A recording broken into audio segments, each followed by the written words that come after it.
Hello and welcome to Realeconomy. Since the start of Russia's war in Ukraine, almost 6 million people have fled across the border into neighbouring countries like here in Romania. In an historic move, the EU has given them the right to live and work across the EU for up to 3 years. But how are countries handling the cost of this humanitarian emergency? Coming up, I speak to Romania's education minister. But first, Realeconomy has been meeting refugees here in the capital. In the streets of Bucharest, the solidarity with Ukraine is palpable. Since the beginning of the Russian invasion, nearly 900,000 Ukrainians have entered Romania, and 40% of these are children. The main train station has been transformed into a centre for refugees. Managing this influx is a major challenge for the country.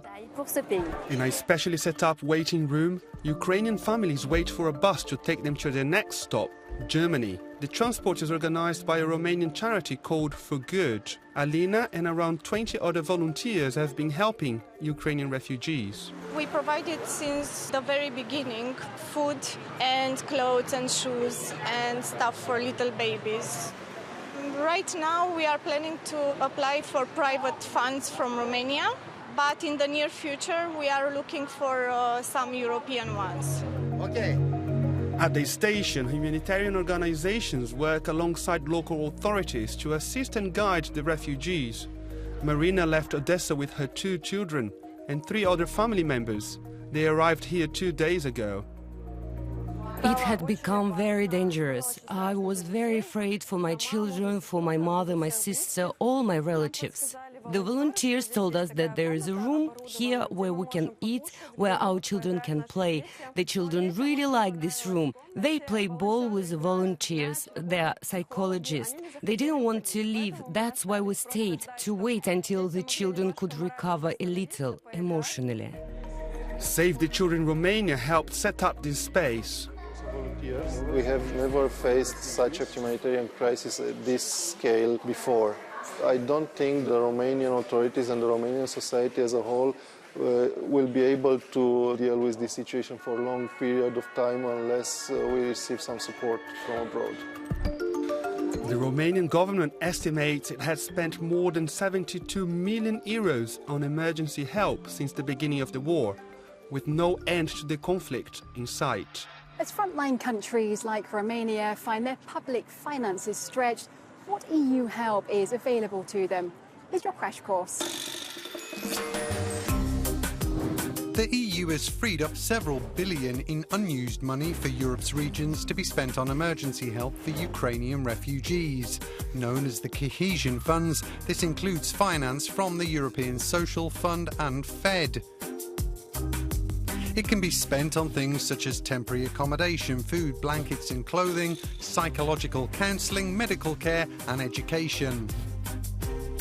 And governments can claim back money already spent. In addition, 10 billion euros of pandemic recovery funds, known as REACT-EU, is available. 3.5 billion has already been paid out. To talk more about those funds, I'm going to speak to the European Commission's Director General for Employment, Social Affairs and Inclusion. Thank you for joining us. The funding being offered at the moment is money being reallocated from elsewhere. There are calls for fresh EU money to help cope with this crisis. The 7-year budget that started in 2021 was made for peace.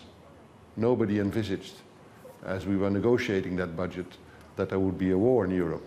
So I think it is fair to say that the budget that we have now wasn't really made for the situation in which we find ourselves. What the European Commission is doing is to use all the flexibilities, all the margins that are there in the budget. Where the European Union has much more funding available is in what we call the cohesion funds. We've strongly motivated and encouraged the member states to use the money still there and made it very easy to spend it. How should NGOs and charities access EU funding? We pay into the bank account of the member state, and it is then for the member state to make sure that the beneficiary does indeed get the money that it's entitled to, and this we check. And there's also a requirement for the member states to make it very clear who's in charge. Back here in Bucharest, that support for NGOs and government departments is vital for helping child refugees. Out of the total Ukrainian refugees who entered Romania, around 80,000 have stayed, including around 36,000 children. In this primary school, Anastasia has set up 8 classes thanks to the rooms made available by the Ministry of Education. We now have 264 children and about 900 in the waiting list. All these kids came here because they need education and they want to get education in Ukrainian. We're opening a new school next week and all teachers here have been volunteering for 2 months. We raised money for salaries on GoFundMe. Alena arrived 2 months ago with her sons. The youngest comes here to study, but also to play with other children. We are very happy with the teachers and with the team in general, and we help them as much as we can.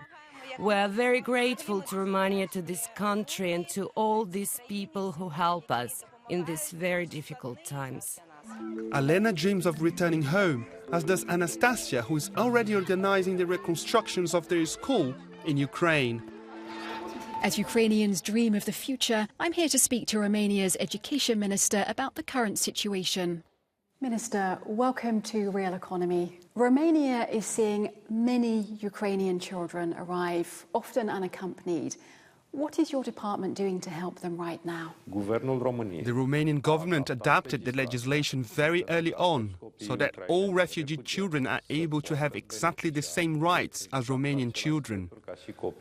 The only hurdle to overcome is the linguistic barrier, which is why Romanian authorities are concentrating efforts on providing Romanian language classes. As this conflict continues, more support will be needed. What do you have planned and how do you finance all of this? In Romania, we have a unique opportunity, the Educated Romania project, initiated by the President. It aims for a profound reform of the education system. We have €3.6 billion budget for education reforms. The existence of this project means that we are able to offer better and more efficient integration and support for Ukrainian children. EU Commission collaborations and EU funds we have at our disposal, including those outside the recovery plan, are also sources of finance.